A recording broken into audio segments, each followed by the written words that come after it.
A Segunda Guerra Mundial aconteceu de 39 a 45.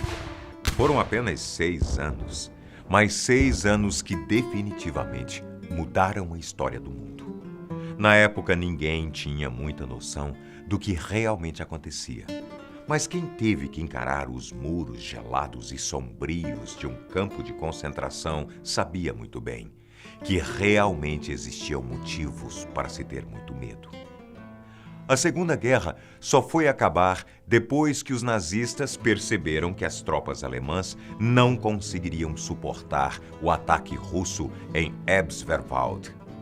E viram que o exército soviético avançava no sentido de Berlim.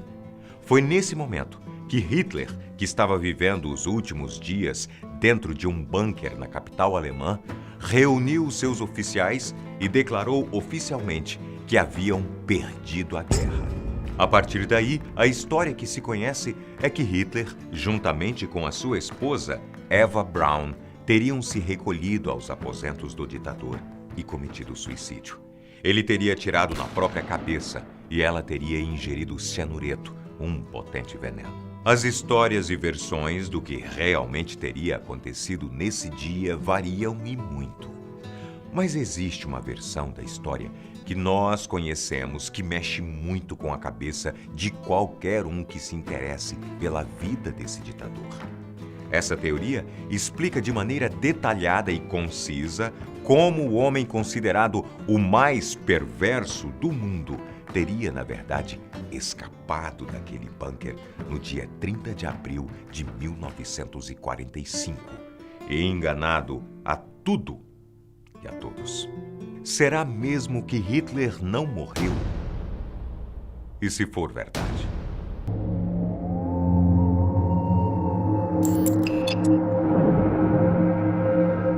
Para a gente entender direitinho essa história, vamos recapitular os últimos dias que antecederam a queda do Estado alemão na Segunda Guerra. A data era abril de 1945 e desde o início daquele ano, toda a Alemanha vinha sofrendo diversos ataques por parte do chamado Exército Vermelho, que era liderado por Stalin, premier da antiga União Soviética. Pouco a pouco, o exército inimigo avançava em direção à capital, Berlim, e destruía tudo aquilo que encontravam pelo caminho. A artilharia dos soviéticos era assustadoramente poderosa e Hitler já não tinha mais à sua disposição a mesma quantidade de soldados e armas depois de 6 anos de conflito. O Exército Vermelho finalmente chegou à capital e eles procuravam de escombro a escombro qualquer sinal ou pista sobre onde estaria o Führer. Enquanto tudo isso acontecia em Berlim, na Itália, no dia 28 de abril, Benito Mussolini, o ditador fascista que lutava ao lado de Hitler na guerra, e sua amante, Claretta Petacci, foram capturados enquanto tentavam fugir do país pelos partisans antifascistas, que metralharam seus corpos e, mais tarde, os penduraram de cabeça para baixo em uma praça pública de Milão. Nessa praça, milhares de pessoas reunidas jogaram objetos contra esses corpos, pronunciaram xingamentos e, basicamente, comemoravam o fim do controle de Mussolini.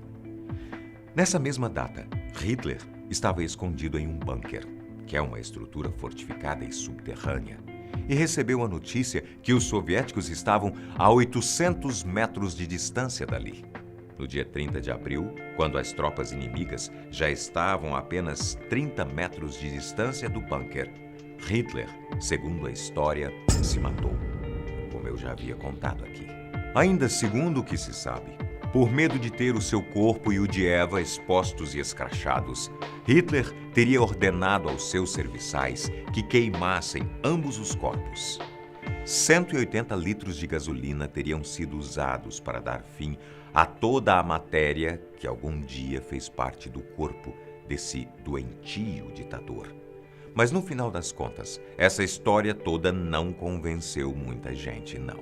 Hitler se matou juntamente com sua esposa e não existia nenhum vestígio de seus restos mortais? O homem mais caçado e procurado do mundo naquele momento simplesmente teria virado cinzas? e as únicas testemunhas eram oficiais e pessoas da sua confiança? Certo. Joseph Stalin foi um dos primeiros a questionar e a dizer claramente que não acreditava no suicídio do líder nazista.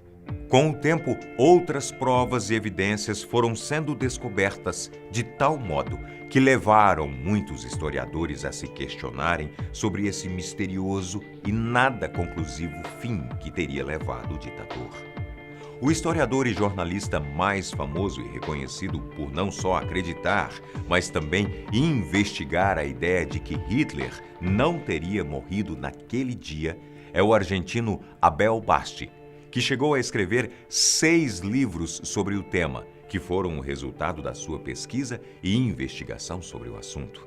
Para ele, Hitler e Eva Braun teriam fugido do bunker de Berlim aproximadamente 3 dias antes das tropas soviéticas chegarem até lá. Eles teriam primeiro pegado um avião com o piloto Peter Baumgart, que chegou a admitir anos mais tarde que realmente havia acobertado o ditador na sua fuga. Depois desse depoimento, Peter foi internado em uma clínica psiquiátrica e nunca mais saiu na mídia notícias sobre ele. De avião, o ditador teria passado pela Dinamarca e Espanha, e de lá, com a ajuda de Francisco Franco, um chefe de Estado espanhol, ele teria pego um submarino e viajado até a América do Sul, mais precisamente para a Argentina. Nesse país latino-americano, muitas são as pessoas que afirmam ter visto ou até mesmo trabalhado para Hitler nas próximas décadas. Esse assunto por lá é tão comum que, para alguns céticos, a história se transformou em lenda urbana. Mas será mesmo que tantas pessoas diferentes e sem nenhuma ligação entre elas conseguiriam fornecer tantos detalhes coerentes sobre uma mesma história que teria sido inventada? É esse tipo de questionamento que Abel Basti se fez ao entrevistar 20 pessoas que alegaram ter tido algum tipo de contato com o ex-ditador, já aqui na América do Sul.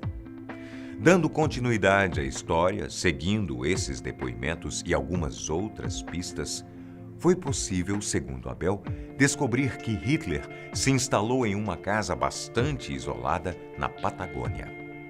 A tal casa, que inclusive é conhecida na região por ser a casa onde Hitler viveu, foi construída em 1943 por um famoso arquiteto chamado Alejandro Bustillo, o mesmo que criou o conhecido hotel Yao Yao, que fica em Bariloche.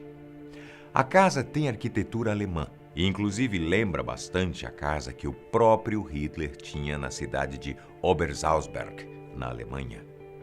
Ela tinha impressionantes 450 hectares e era completamente isolada. Para chegar até lá, era preciso usar um barco ou um avião. E esse detalhe sustenta ainda mais a ideia de que ela foi construída para servir de refúgio. Além disso, a casa pertencia naquela época ao advogado Henrique García Merol, que era muito próximo do antigo presidente do país, Juan Domingo Perón, que por sua vez ficou conhecido por atuar como laranja nas mãos de capitães nazistas. Mas se você ainda está se perguntando como seria possível um líder ditador como Adolf Hitler ter enganado a tudo e a todos, saiba que também existe uma explicação para isso. Segundo essas investigações, a fuga teria sido organizada por Martin Bormann, um general da alta cúpula nazista que, inclusive, mais tarde também teria fugido para a América do Sul. Mas o que fez a fuga de Hitler ter sido tão bem executada seria o apoio oferecido por parte dos Estados Unidos, que em troca teriam exigido informações sobre segredos de guerra e sobre tecnologia bélica. Da mesma forma que recebeu o apoio dos Estados Unidos da América, Hitler teria sido acobertado pelos presidentes dos países em que passou e viveu, sendo eles Argentina e Paraguai, porque teria pago grandes quantias em troca do exílio. Esses países foram escolhidos, segundo Abel, porque nesses lugares os nazistas eram bem-vindos e até protegidos por parte do governo. Essa verdade é tão séria que, acredite você ou não, tanto a Argentina quanto o Paraguai realmente se tornaram refúgios para esses homens que fugiram da Alemanha. Comprovadamente e oficialmente, famosos nazistas já foram pegos nesses lugares, como Adolf Eichmann, Klaus Barbie, Erich Priebke e até mesmo Josef Mengele. Isso mesmo. O médico principal que atuou no famoso campo de concentração Auschwitz, onde realizou atrocidades e testes desumanos em refugiados. E acredite, foi morrer aqui no Brasil, afogado na praia de Bertioga, no litoral paulista. Falando ainda sobre as pessoas que declararam ter visto ou ter tido algum tipo de contato com o ditador aqui na América do Sul, a mais recente que surgiu foi uma idosa que, após saber sobre os livros publicados pelo historiador Abel Basti, o procurou para contar que, em 1956, ela havia trabalhado para Adolf Hitler e Eva Braun como doméstica na sua casa na Patagônia. Essa mesma mulher diz se lembrar de maneira concisa do ex-patrão, que usava botas longas, bigode e sempre dava ordens em alemão. O que confirma mais uma vez a ideia do local onde o ditador teria morado. Além das testemunhas, recentemente foi noticiado em diversos veículos de comunicação, incluindo o site do History Channel, que outras provas surgiram e dessa vez foi o FBI que disponibilizou documentos que indicam que Hitler realmente esteve e fugiu para a Argentina. No total, são dezenas de páginas de arquivos secretos que podem facilmente ser encontrados por toda a internet. Mas aí você deve estar se perguntando, se Adolf Hitler não morreu naquele 30 de abril de 45, quando foi que ele realmente morreu? Bom, segundo relatos de testemunhas que incluem um militar brasileiro, Hitler, na verdade, teria morrido em 3 de fevereiro de 1971, graças a uma doença incurável. Na época, ele já teria 82 anos. O local do enterro seria uma propriedade privada no Paraguai e o túmulo teria sido colocado dentro de um bunker secreto, que atualmente teria se tornado o porão de um hotel paraguaio em Assunção. Mas e aí, na sua opinião? Para você, Hitler morreu mesmo naquela tarde de 30 de abril de 1945 ou ele realmente fugiu e sobreviveu todos esses anos como um refugiado na América do Sul? E se for verdade? Eu espero vocês para mais um próximo programa. Até lá.